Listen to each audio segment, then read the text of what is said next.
Happy sunrise. It is Monday morning on October 9th, I believe. And just getting set up here. Let me turn that off. Where is my, oh, here it is. Okay, let's try that again. Happy sunrise. Well, it is raining beautifully here in Berks County, Pennsylvania. And that is a good thing. So let me just get this adjusted. And we'll see who comes into the chat room, which I have my webcam in a different direction now. Let's see. Okay. So, happy sunrise. And good afternoon to you, Davy. And let's see. Okay. All righty. So, I have just a few moments here. I've been enjoying Chris Monet's videos, so if you haven't checked out her channel, please do. Please do. She has the most beautiful voice. I'm just saying. I'm just saying. Okay, so trying to have a slightly different setup here. And happy sunrise, April. Okay, so let's go ahead and take a nice deep breath and enter into this space.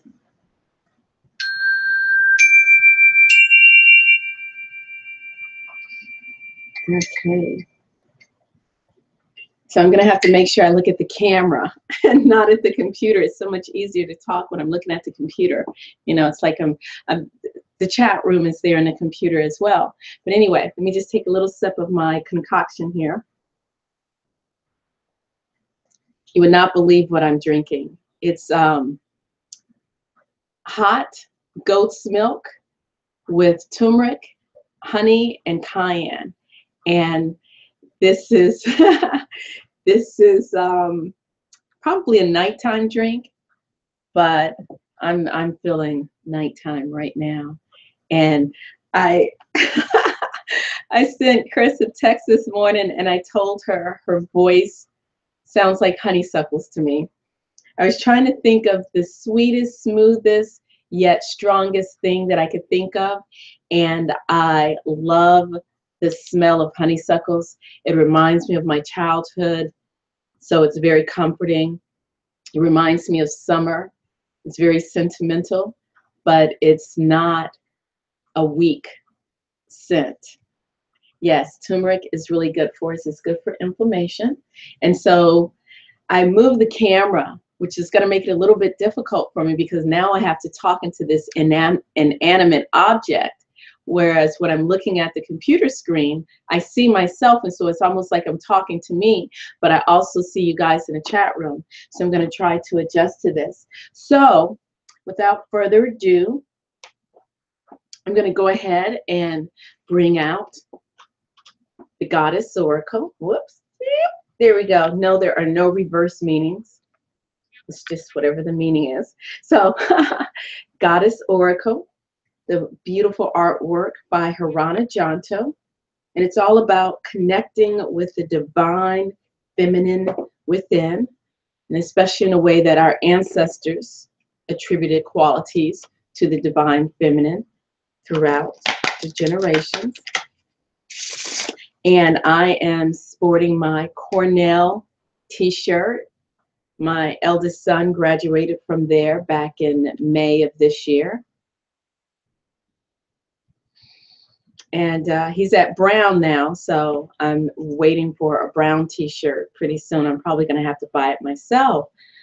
Welcome, Lee. Happy sunrise. Okay. So who has arrived with us today is Wisdom. Wisdom, Sophia. Wisdom.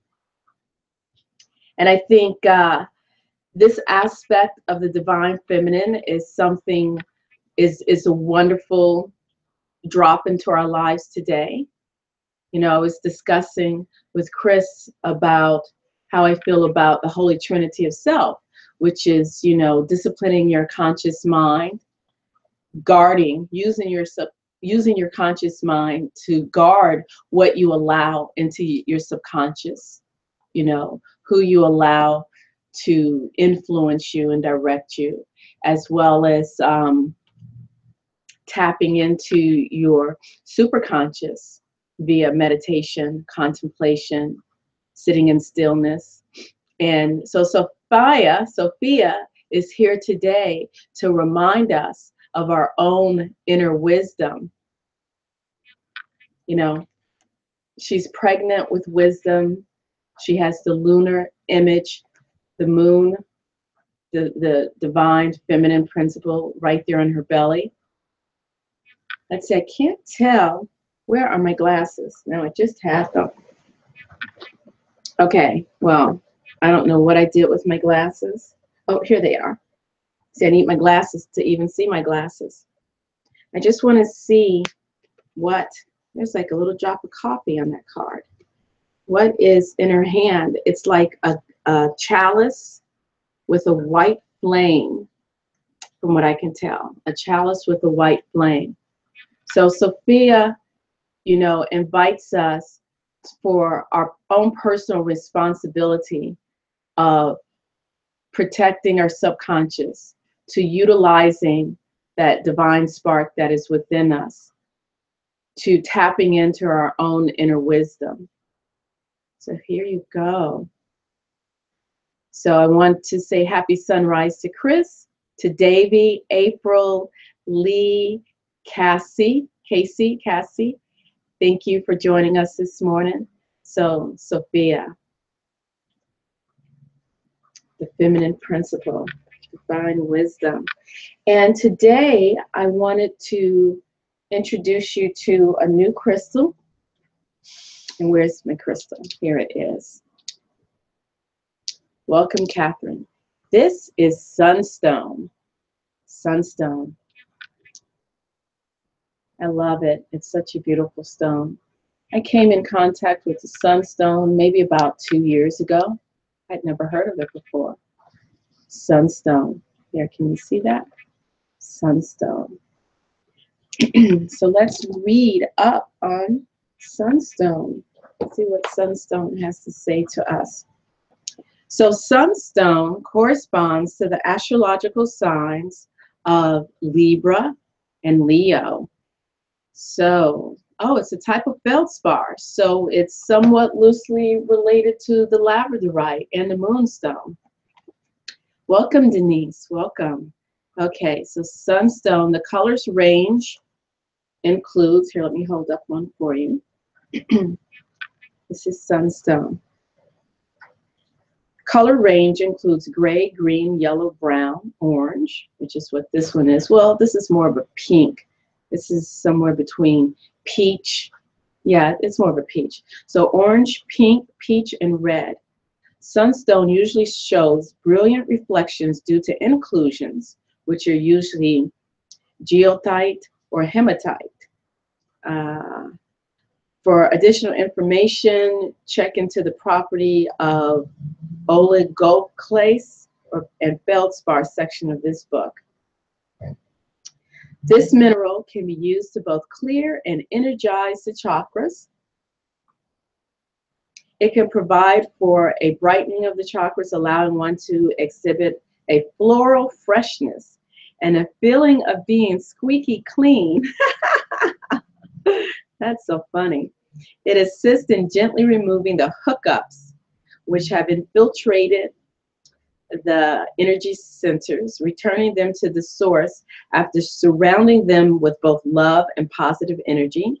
It can be used to dissipate fearfulness, to alleviate stress. And let's see. The Canadian Indigenous people use them in rituals on the medicine wheel to show to the spirit guides the connection with the golden white healing light of the sun. In these ceremonies, sunstone is placed in the center of the medicine wheel. It has been reported that during contact with the spirit guides, the stone emitted a golden glow.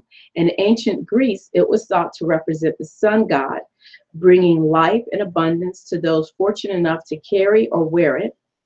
It was often used as an ornamental on goblets and plates, and was believed to counteract poison and to produce strength. Now, I am not recommending that you go drink poison out of a goblet made of sunstone. You don't want to do that. Don't tempt fate. In ancient India, it was believed to provide protection from the destructive forces of other realms, and it vibrates to the number 1. That is sunstone. Let's see. And Chris has mentioned she's used sunstones in healings and used it in moonstone during eclipse meditations. Would not be without them. Yes, maybe we'll do moonstone tomorrow. So let's do a reading from Stillness Speaks. And let me just, I don't mean to be rude, and not that I want to rush my time with you. I just want to check on what time. Okay. All right. So Stillness Speaks. Okay. So let's turn to the section of who you truly are. Okay.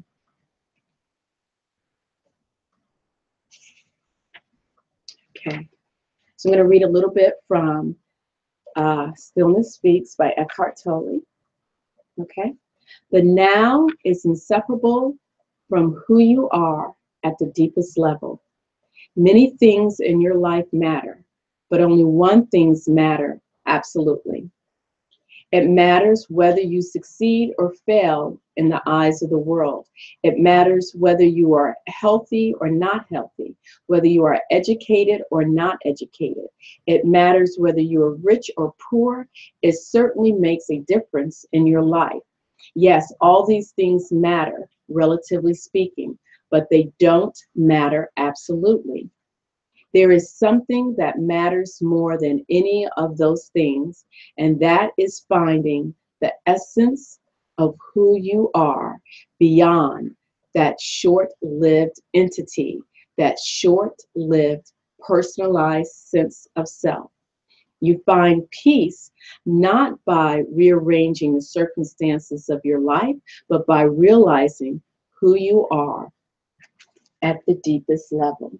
And again, I bring out for you, Sophia, wisdom, inviting you to meditate on her wisdom, to, take time to sit in meditation, to sit in stillness, which connects you to your own personal inner wisdom, that inner sanctum, to really and truly get to know who you are at the deepest level.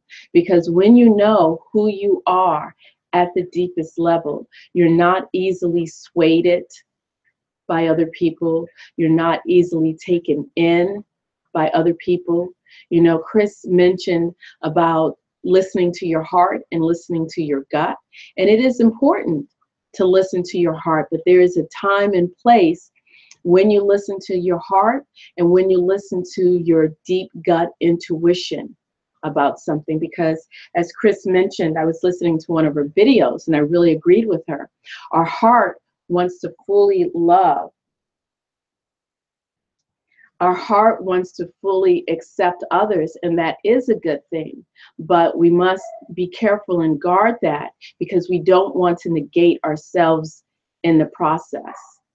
And so that is why it is so important to listen to that inner wisdom, to listen to that gut instinct. Okay. So I will be back on later, a little bit later, Because my day, usually Mondays is my day off, and I do want to do a couple of more videos and also do the Tao Te Ching reading tonight.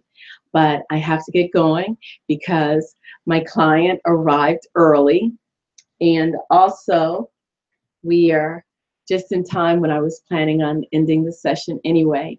But I thank all of you for being here. And I know that you're on the other side of this camera, even though I can see your words in the chat. And happy sunrise, B. Brown. So I thank all of you for being here. And if you missed the video on the tail end, please go back and re-watch from the beginning. And thank you, April. You have a super day, and you, Lee. Okay, so I'm going to go ahead and ring the chime. And remember, take time to connect with Mother Wisdom, with Mother Sophia, through sitting in stillness and meditation.